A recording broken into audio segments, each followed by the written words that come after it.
Jim Vibes, may pangarap na yumaman na walang ginagawa. Kaya kung ako tanungin yung mga par kung paano yayaman, hindi ko rin alam mga par. Dahil ngayong araw mga par ay on duty operator tayo mga par.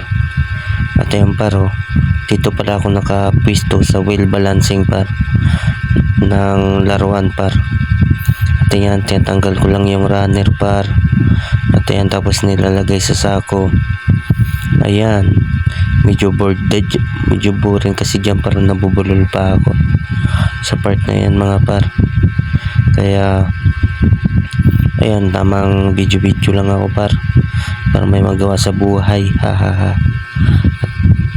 Bilang operator pala mga par, boring din pala par, kasi 6 to 6 ka, nasa machine ka lang par. Ayan kita nyo par binubuksan ko par. At ayan, kinukuha ko naman par.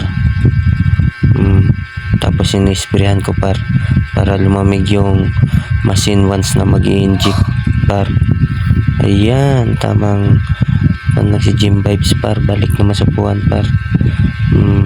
Akala ko kasi par medyo maganda trabaho dito sa Bulacan par, once na umalis ka sa probinsya nyo par, para manimpalad. Kaya tamang sipag lang dito talaga par, hanggat makakaraos. Kapag may tiyaga kasi may nilaga par, kaya naniniwala ako sa kasabihan yan par. At tamang ipon lang din par, wag gaano gagastos gaano par dito par, kasi medyo mahal din yung mabilihin par. At magkano lang minimum na sahod dito sa Bulacan par, isa 500 par, tapos plus 3 hours ng overtime par, papatak din sa ng 700 adi par. Pero pag linggo naman par, magkakaroon ka ng 30%, kaya plus mga 150 par, mga kulang din 1k par. Pero okay na rin yan par, kisa naman tumambay ka.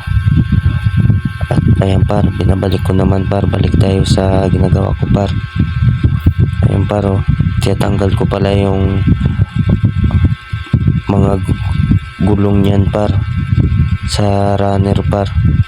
Tapos ayan par, binabukod-bukod ko par, kasi dalawang klase yan par, yung without bushing tsaka with bushing par. Tapos may bushing pa yan ng kasamang maliit par. Tapos nilagay ko sa sako par. Ayan, bukod-bukod yan par, 100 yan. Kung magtanong kayo par, wala par, share ko lang par, dahil medyo wala akong ganong makontent ngayon para yan binubutasan ko par, para pagdating ng customer par, hindi na magreklamo. At ayan, ganyan trabaho ng operator par. Kaya kung mapanood mo to par, comment ka naman par kung taga saan ka, para malaman ko rin kung saan naabot yung video ko na to par. Kaya mag-iingat tayo lagi par, kaya piliin lang natin maging masaya par. Yan ang kasabihan ni Jim Vibe. Kaya peace.